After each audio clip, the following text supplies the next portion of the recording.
రూపం అంటారు. ఎందుకో ఈ మధ్యన ఆడటానికి కూడా మనీ కట్టడం తెలుసా మీకు? తమిళనాడు వైపు ఆడటానికి మనుషులు తెచ్చుకుంటారండి. రియల్లీ మన భారతదేశంలోనే తమిళనాడు వైపు ఆడటానికి మనుషులు తెచ్చుకుంటారు డబ్బులు ఇచ్చి. అవి ఇంట్లో ఒక వ్యక్తి చనిపోతారు, ఆన్లైన్లో ఒక యాప్ ఉంది, ఆన్లైన్ ఒక వెబ్సైట్ ఉంది. ఏంటి తెలుసా? కార్యక్రమాలన్నీ వీళ్ళు చేస్తారు.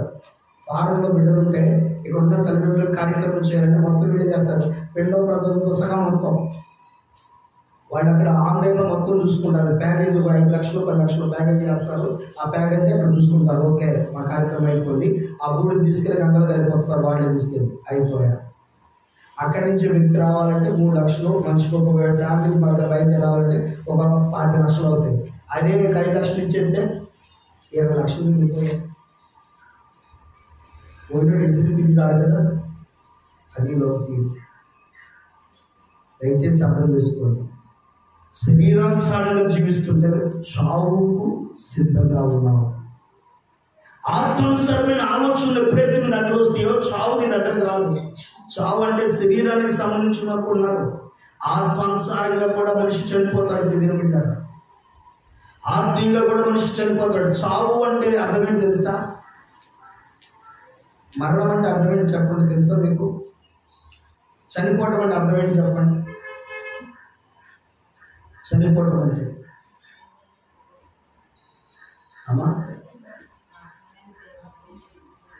ఆత్మ శరీరాన్ని విడిచిపోవటాన్ని చనిపోవటం అంటాం భౌతికంగా. చావు అంటే దానికి మనకి ఎలాంటి పరిస్థితి ఏర్పడుతుందంటే ఆత్మకు చావు లేదు. ఆత్మానుసారంగా ఏమైపోతున్నాడు? చనిపోతున్నాడు. అంటే చావు లేదు కానీ చనిపోతున్నాడు. చనిపోవడం అంటే అర్థం ఏంటంటే నిత్యము వ్యాధులను అనుభవించడం. బ్రతకుండగానే ఇంటికి బతుకున్నానా, ఇంటికి చచ్చిపోలేదా అనేది చూపిస్తారు చూసారా? అది అలా ఉండింది. అంత భయంకరంగా ఉంటుంది. కనుక నీ ఆత్మానుసారంగా ప్రారంభించిన నీ భక్తుని శరీరానుసారంగా తీసుకెళ్ళాను. ఒకవేళ తీసుకెళ్తే జాగ్రత్త, అది చావునకు దారితీస్తుంది. ఈ రోజున చాలామంది క్రైస్తవులు ప్రార్థనకి వెళ్ళేవాళ్ళు గుర్రేసుకు చచ్చిపోతున్నారు. ప్రార్థనకి వెళ్ళేవాళ్ళు మందుదారు చచ్చిపోతున్నారు. ప్రార్థనకి వెళ్ళేవాళ్ళు ఆయా పనులు చేసి చచ్చిపోతున్నారు. కారణం ఏంటి తెలుసా? వీళ్ళ ఆత్మానుసారమైన ఆలోచనలు వాళ్ళు లేవు. ఆత్మానుసారమైన ఆలోచనలు వాళ్ళు లేరు. ఎందుకంటే వారు కలిగిన శ్రమలో, వారు కలిగిన కష్టంలో, వారు కలిగిన బాధలో వారి ఆలోచనలు దేని వైపు పెడుతున్నాయి? శరీరానుసారమైన వాటి మీదకి వెళ్ళిపోతున్నాయి. కనుక శరీరానుసారమైన వాటి మీదకి వాళ్ళ మనసు వెళ్ళిపోతున్న ఆలోచనలు వెళ్ళిపోతున్నాయి. కనుక ఆత్మానుసారమైన వాటికి వెళ్ళలేకపోతున్నాయి. కనుక వారు ఏం చేయడం ప్రారంభిస్తున్నారు? వారు అనేక రీతిలో వారు కలిగిన కష్టాలు చచ్చిపోతే బాగుంది అనుకుంటున్నారు. కనుక దినాన దేవుని మాట వింటున్న ప్రియ సహోదరి సోదరుడా, పరిశుద్ధులైన దేవుని సెలవిస్తున్న మాట ఒక మాట జ్ఞాపకం చేసుకుందాం. శరీరానుసారమైన మనసు కలిగిన వారు ఎలా ఉంటున్నారు అనేది గలతీయులకు రాసిన పత్రిక 3వ అధ్యాయం 3వ వచనం. గలతీయులకు రాసిన పత్రిక 3వ అధ్యాయం 3వ వచనం. మీరు అవివేకులైతిరా మొదట ఆత్మానుసారముగా ఆరంభించి ఇప్పుడు శరీరానుసారముగా పరిపూర్ణులగుదురా. మీరు అవివేకులవుదురా. అవివేకత్వం కలిగి ఉంటారంట. ఎవరు? శరీరానుసారమైన స్వభావం. అవివేకం. అవివేకం అంటే అర్థం ఏంటి? వివేకం అంటే అర్థం ఏంటి అమ్మ? వివేకవంతుడు, తెలివిగా ప్రవర్తించేవాడు. అవివేకుడు అంటే అధిక తెలివి గలవాడు అని అర్థం. అర్థమైందా? వివేకం అంటే ఏంటి? తెలివి గలవాడు. అవివేకం అంటే అధిక తెలివి గలవాడు అని అర్థం. అర్థమైందా? తెలివి తక్కువ అని అర్థం అసలు. కానీ ఇక్కడ ఏంటి? తెలివి గలవాడు, అతి తెలివి గలవాడు, అవివేకంగా ప్రవర్తిస్తారంట. కనుక శరీరానుసారమైన ఆలోచనలు అవివేకంగా ఉంటాయి. సేవకుడితో ఎలా మాట్లాడాలో తెలీదు. ఎలా మాట్లాడాలో, ఏ విషయాన్ని ఏం చెప్పాలో, ఎలా ప్రవర్తించాలో, వారితో ఎలా గౌరవించాలో, ఎంతవరకు సేవకుని మనం గుర్తించాలో తెలియదు. అవివేకంగా ప్రతిదీ అవివేకంగా వెళ్ళిపోతారు. అంతే. దూడల్ని గేదెల్ని కట్టును పెడుతున్నంట. దూడల్ని ఏం చేసిందంట? చైనాకు పాడు చేసిందంట. ఎందుకని? గట్టు మీద ఒకే ఉంది కాదు, దానికి అది పోయే ధైర్యం. ఒకళ్ళు చేతులు దూరం వస్తే ఏముంటుంది? గట్టు మీద ఏదుందే అదో ధైర్యం. అట్లా అవివేకం అంటారు. కనుక ఎవరితో పెద్దవారితో ఎలా మాట్లాడాలి, ఎంతవరకు ఉండాలి, ఆత్మానుసారంగా నేను ఏ విషయంలో ఉన్నాను, ఈ పని చేస్తే అవివేకత్వం అంటారు కదా, ఈ పని నేను చేయొచ్చా చేయకూడదా, ఇదిగో ఈ టైంలో నేను ఇక్కడ ఉంటే దీన్ని తప్పుగా భావిస్తారు కదా, నన్ను తప్పుగా ఆలోచిస్తారు కదా, నేను ఈ టైంలో ఇక్కడ ఉండొచ్చా ఉండకూడదా, ఇలాంటిది లేకుండా ప్రవర్తించడం ఏమంటారు? అవివేకం. గమనించండి, మరొక మాట చదువుకున్న శరీరానుసారమైన ఆలోచన కలిగిన వారు ఎలా ఉంటారు? ఎప్పుడు రాసిన పత్రిక 7వ అధ్యాయం 15వ వచనం. ఎప్పుడు రాసిన పత్రిక 7వ అధ్యాయం 15వ వచనం.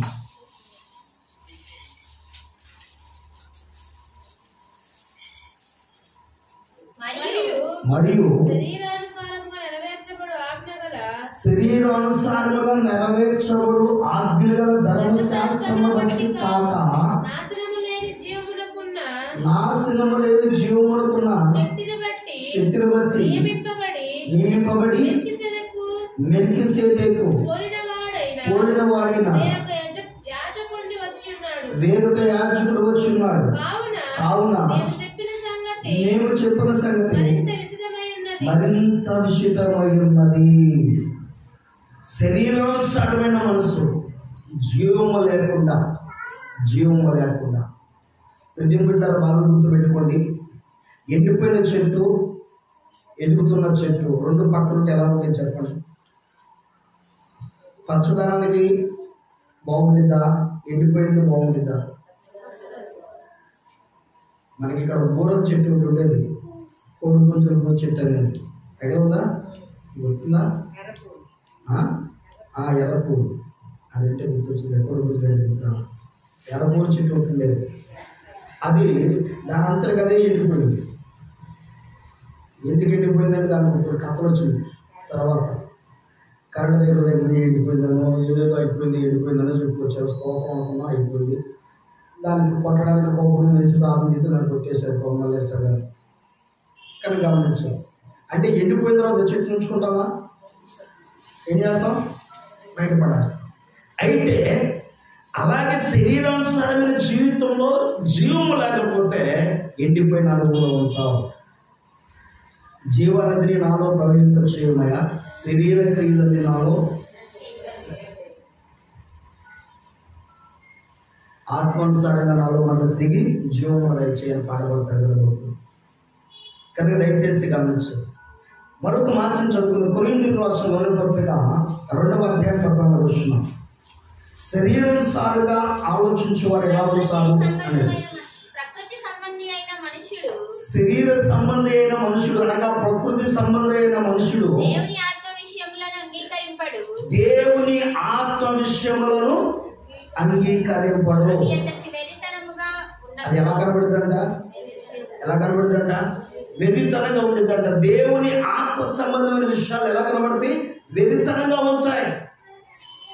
బాగా గుర్తుపెట్టుకోండి దేవుడు.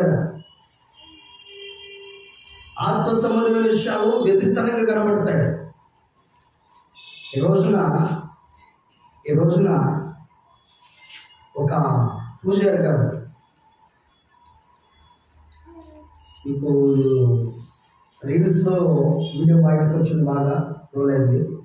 పూజారి గారు మేరీ మాత విగ్రహాలు తీసుకునేందుకు గుడి దగ్గర పాడిన పాటల గురించి కామెంట్ చేశారు. అర్థమైందా మీకు? క్రైస్తవ్యము హిందుత్వంలో మారిపోతున్న క్రైస్తవ్యాన్ని టైటిల్ పెట్టారు ఒక పూజారి గారు. హిందుత్వంలోకి వెళ్ళిపోతున్న క్రైస్తవ్యము అనే టైటిల్ పెట్టి పూజారి గారు చాలా కామెంట్ చేశాడు. ఇక్కడ ఏమవుతుంది? శరీరానుసారమైన ఆలోచన కలిగిన వారు ఎర్రితనంగా ప్రవర్తిస్తారు. ఇక ఆ ఎర్రికి ఏం అద్దు అరుపు ఏముండదో, ఇక ఆ టయానికి దోషిందే రైట్స్ అంతే. అది కరెక్టా కాదా, చేయొచ్చా చేయకూడదా, ఉండొచ్చా ఉండకూడదా, మనం ఒక ఆత్మానుసారంగా వెళుతున్నామే, ఆత్మ సంబంధ విషయాలు మనం కలిగి ఉన్నామే, కానీ ఈ ఆత్మ సంబంధ విషయాల్లో ఉన్నప్పుడు మనం ఎందుకు అలా ఉండాలి అనే ఆలోచన అందుకని ప్రభువుని అడిగిన, మిమ్మును బట్టే కదా అన్ని జనాల్లో నా నామము, మిమ్మును బట్టే కదా నా నామము అన్ని జనుల్లో దూషించబడుతుంది. ఈరోజు ఒక్కసారి ఆలోచించండి. వెర్రితనంగా ఉండేదంట శరీరానుసారంగా ఉండేవారు. ఇంతగా ఉంటున్న ఈ స్థితి కలిగి ఉందా? ఇది శరీర సంబంధమైన విషయాల్లో. ఇప్పుడు ఆత్మానుసారంగా ఉండేవారు మనసులో ఎలా ఉంచాయని కొన్ని ఒక 3 విషయాలు 4 విషయాలు జ్ఞాపకం చేసుకున్నాం. రెండవది ఆత్మానుసారమైన వారు ఎలా ఉంచారు? రోమిలికి రాసిన పత్రిక 7వ అధ్యాయం 6వ వచనం. రోమిలికి రాసిన పత్రిక 7వ అధ్యాయం 6వ వచనం. ఆత్మానుసారం ఎలా ఉంచారు? ఇప్పుడైతేనే దేని చేత మనం నిర్భరింపబడితమో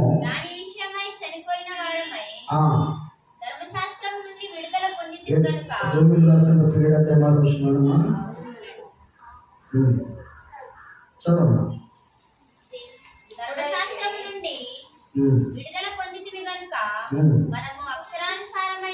మనము అక్షరానుసారమైన ప్రాచీన స్థితి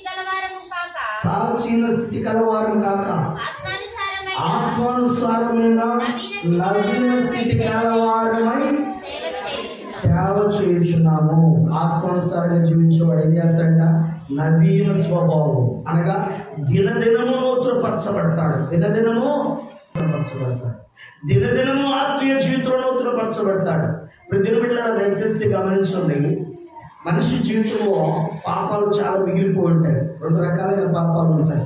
ఒకటి అంతరంగ సంబంధమైన పాపం, ఉన్నది బాహ్య సంబంధమైన పాపం. అంతరంగమైన సంబంధమైన పాపాలు చాలా మంది విడిచిపెడతారు. బాహ్య సంబంధమైన గుర్తుంటే కాబట్టి ఒప్పుకుంటారు. గమనించండి. ఒక రోజు నేను బైబిల్ ట్రైనింగ్ చేస్తున్నారు. ఇంట్లో బైబిల్ ట్రైనింగ్ చేస్తున్నప్పుడు మా తాతగారి దగ్గరికి వెళ్ళారు. పరిశుద్ధాత్మ కోసం ప్రార్థిస్తా ఉన్నా, పరిశుద్ధాత్మ అభిషేకం కోసం. మా తాతగారిని అడిగారు, యశ్వ గారిని, తాతయ్య పరిశుద్ధాత్మ అభిషేకం పొందుకోలేకపోతున్నాను, ఉపవాసాలు ఉంటున్నాను, పొందుకోలేకపోతున్న కారణం ఏంటన్నా? ఏమి లేదన్నా, ఒక మాట చెప్తా చెప్పురా అన్నాడు. ఏం చెప్తాను అన్నాడు. నీ పాపాలను ఒప్పుకున్నావా అన్నాడు. అన్నీ ఒప్పేసుకున్నాను. ఏమి లేవు, అన్నీ ఒప్పేసుకున్నాను. నేనేంటి వారం 10 రోజులు అయింది అక్కడికి హాలిడేస్కి. ఆ వారం 10 రోజుల్లో అరే నిన్న ఏం కూర తిన్నావురా, అమ్మమ్మ ఏం కూర తిన్నా అన్నాడు. చెప్పాను.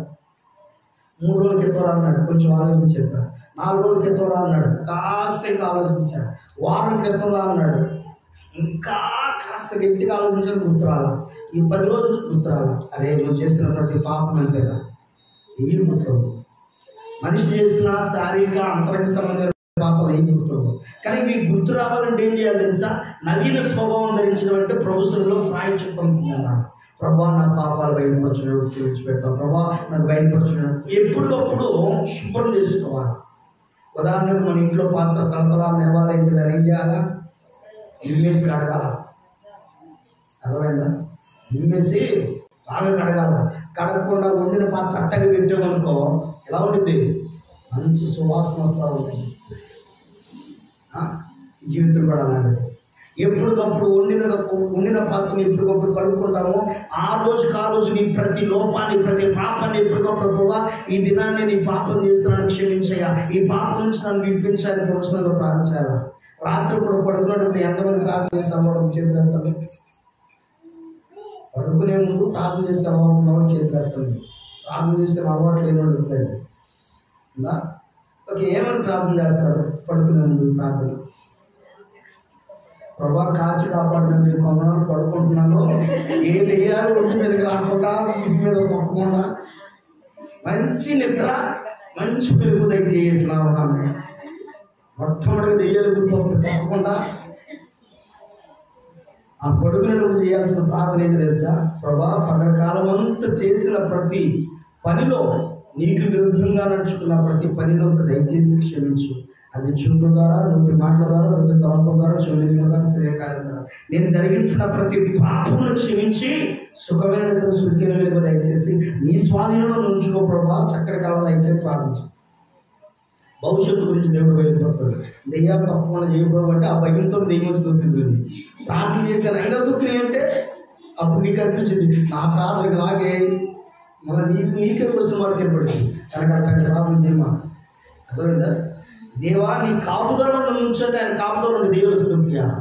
మరి పర్టికులర్ టైట్లు పెట్టాలి, దానికి అవసరం లేదు కదా. కనుక జ్ఞాపకం చేసుకోండి.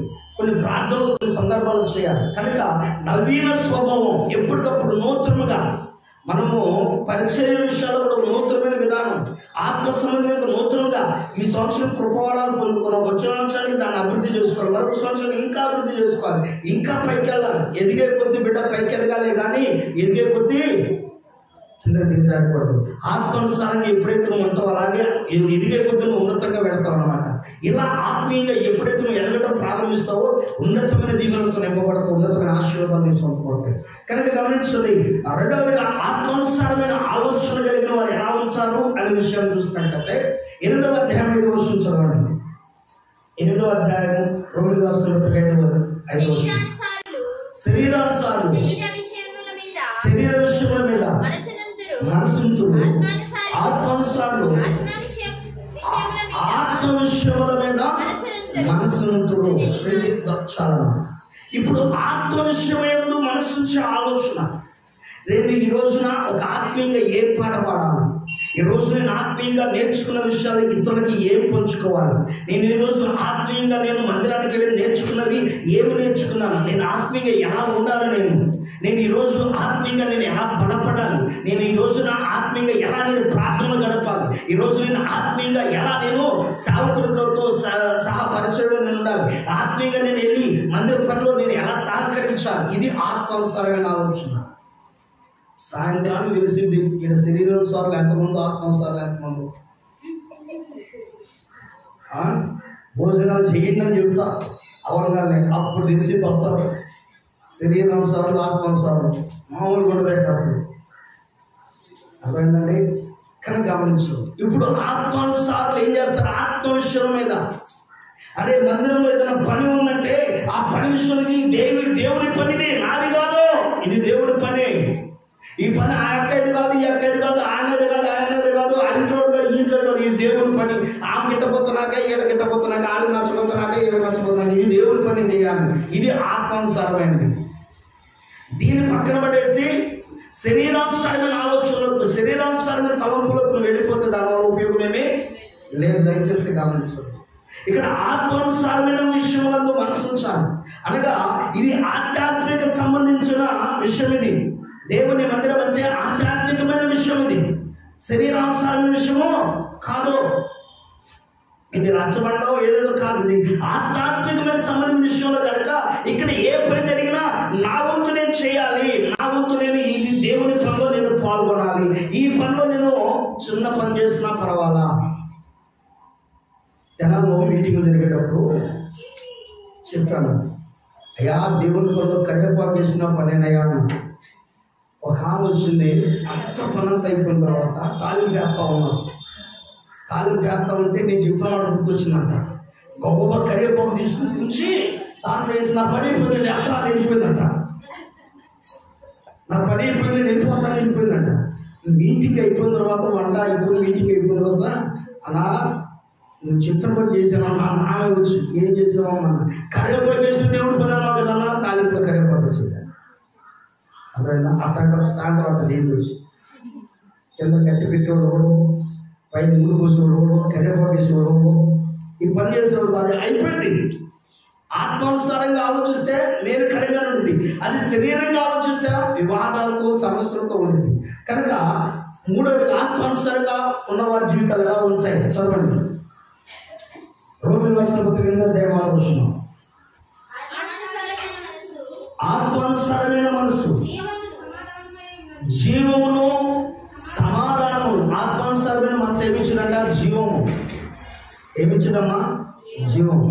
శరీరానుసారమైన మనసు ఎన్నింపజేసింది, ఆత్మానుసారమైన మనసు జీవింపజేసింది. అరే మొహంలో జీవకళ కనబడుతుందా అంటారు. ఏ కళమ్మా? ప్రేత కళ కాదు, అర్థమైందా? ఏ కళ? ఆ జీవకళ. గమనించండి, ఆత్మానుసారమైన మనసు ఏం చేసింది? ఆత్మానుసారమైన వ్యక్తి ఏం చేస్తాడు? ఆ ముఖంలో జీవకళ కనబడతా ఉండింది. ఆత్మానుసారంగా కనబడతారు. కనబడంగానే ఒరే ఆత్మరా అనిపించింది. అర్థమైందా? శరీరానుసారమైన వాళ్ళు కనబడంగానే భయంకరమైన దివ్య ప్రభావం కనబడుతుంది మొహాలు. కనుక శరీరానుసారంగా ఉండదు, దయచేసి ఆత్మానుసారంగా జీవం కలిగిన వారు ఉంటారని ప్రయత్నించండి. నాలుగోదిగా చెప్తున్నాడు, అక్కడ ఏముంటుందంటే ఆత్మానుసారంగా ఉండే వాళ్ళు ఎలా ఉంటారు? సమాధానంగా ఉంటారంట. ఎలా ఉంటారమ్మా? సమస్యలతో ఉండదు. అర్థమైందా? ఆత్మానుసారులైన వారు ఎలా ఉంటారు? సమాధానంగా ఉంటారు. అందరూ మనమే, మనిషి జాతి ఒకటే జాతి, కులాలే వేరు, వర్గాలే వేరు, ప్రాంతాలే వేరు, జాతి ఒకటే. ఈ మధ్యన కిడ్నీలో మనిషిని కిడ్నీ పెట్టుకుంటే బాగాలేదు, 10 కిడ్నీ పెట్టుకున్నాడు ఒక ఆయన. ఎక్స్పెక్ట్ చేశారు 10 కిడ్నీ పెట్టుకుని నా మీదే ప్రయోగం చేయండి అని ప్రయోగం చేయించుకున్నాడు ఆయన. ప్రయోగం చేయించుకున్న ఆయనకి 2 రోజులు 2 గంటలు ఆయన ఆయుష్, ఆ తర్వాత 3 గంటలు వెళ్ళిపోయాడు. కనుక జాతి మానవ జాతికి, ఈ మనిషి జాతిలో దేవుడు నీకు ఏదైనా కిడ్నీ కొట్టుకో మంచి ఇవ్వాలి, కానీ అది ఏ కులమైనా, ఏ మతమైనా, ఏ ప్రాంతమైనా, ఏ దేశమైనా, ఏ వర్గమైనా ఒక్కొక్క తీసుకొచ్చి పెట్టుకుంటా, కోతిని పెట్టుకుంటా, పనిని పెట్టుకుంటారంటే నథింగ్ బట్ దానికున్న విధానం వేరు, నీకుండే విధానం వేరు. అర్థమైందా? కోతిరెడ్డి మనిషి వచ్చాడు కాబట్టి కోతి గుడి తీసి పెట్టుకుంటారంటే కుదరపడి, కోతి కిడ్నీ తీసి పెట్టుకుంటారంటే కుదరపడి. అర్థమైందా? కనుక దేవునికి సన్నిధిలో మనము సమాధానాన్ని కలిగిన మాత్రమే ఉండాలి, అసమాధానకరంగా ఉండకూడదు. ప్రభు బలలో చేసేటప్పుడు నీకు అందుకనే 3 దినాల ఉపవాస ప్రార్థన చెప్తుంది. ఈ 3 దినాల ఉపవాస ప్రార్థనలో లోపాలను సరి చేసుకోవడానికి, ప్రభుత్వంలో ప్రత్యాదాపం కలిగి దోషపాపూరితమైన వాటిని ఒప్పుకొని విడిచిపెట్టి ప్రభు బలలో చేయడానికి, ఉపయోగకరంగా ఉపవాస ప్రార్థనలో పాల్గొనని చెప్పేది. ఎందుకంటే ఆత్మానుసారంగా జీవించే వారికి సమాధానకరంగా ఉండాలని సమస్యలతో ఉండకూడదు. ఒకవేళ ఉంటే ఏమవుతుంది? ఆఖరి మార్చంలో ప్రార్థన చేసుకున్నాం. గలతీయులకు రాసిన పత్రిక 3వ అధ్యాయము 5వ వచనం, 5వ అధ్యాయము 16వ వచనం, 2 వచనాల తర్వాత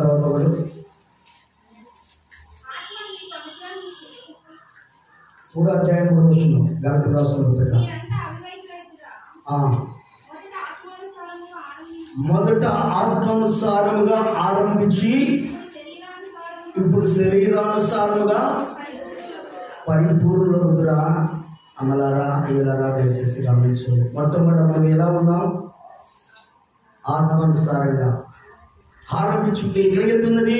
శరీరానుసారంగా, ముగింపు శరీరానుసారంగా వెళ్తుంది. అలాంటి ఆలోచనలు వెళ్ళిపోకూడదని దేవుడు సెలవిస్తున్నాడు.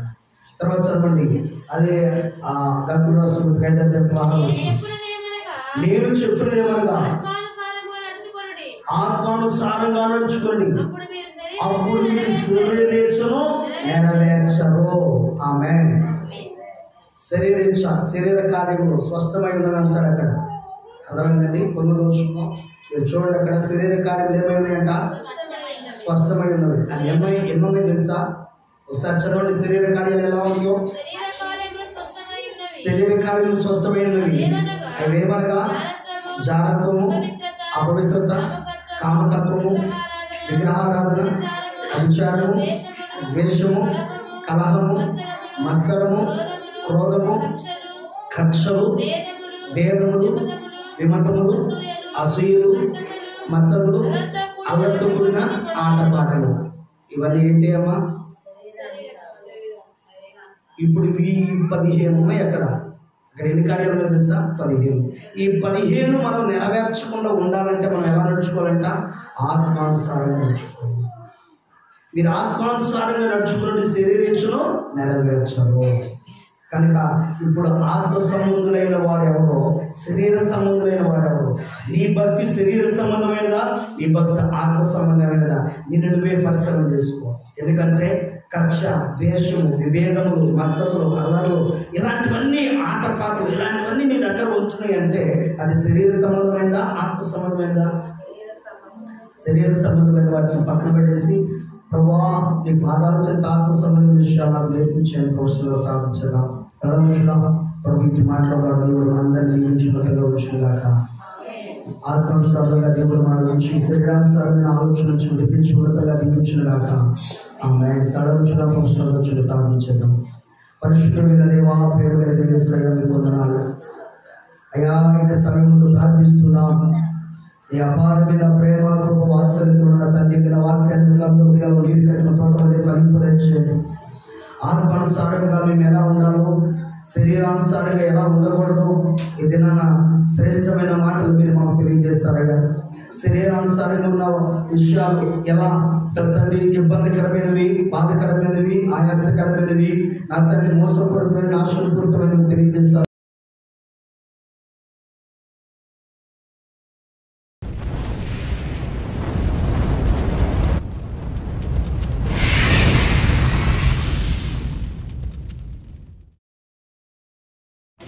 Happy New Year, I wish you Happy New Year, wish you Happy New Year, I wish you Happy New Year.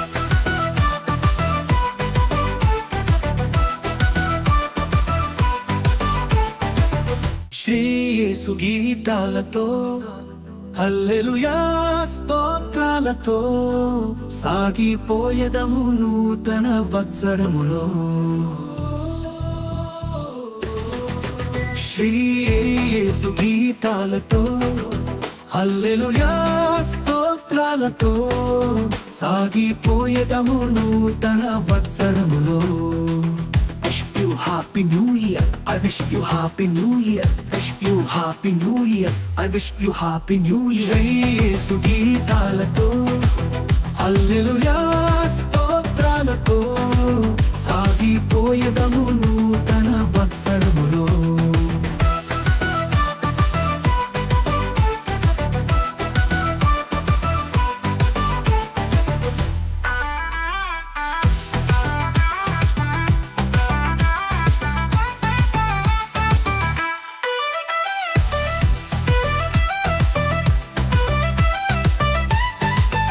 పాపమును విడిచి, లోకాశలను జయించి, విజయ గీతాలతో ప్రభు యేసుని ఆరాధింప. పాపమును విడిచి, లోకాశలను జయించి, విజయ గీతాలతో ప్రభు యేసుని ఆరాధింప. ద్వేషమును వదిలి, క్రోధము మరిచి, సాగిపోయేదము నూతన వత్సరములో. Wish you Happy New Year, I wish you Happy New Year, wish you Happy New Year, I wish you Happy New Year. Shri యేసు గీతాలతో, హల్లెలూయా స్తోత్రాలతో సాగిపోయేదము నూతన వత్సరములో.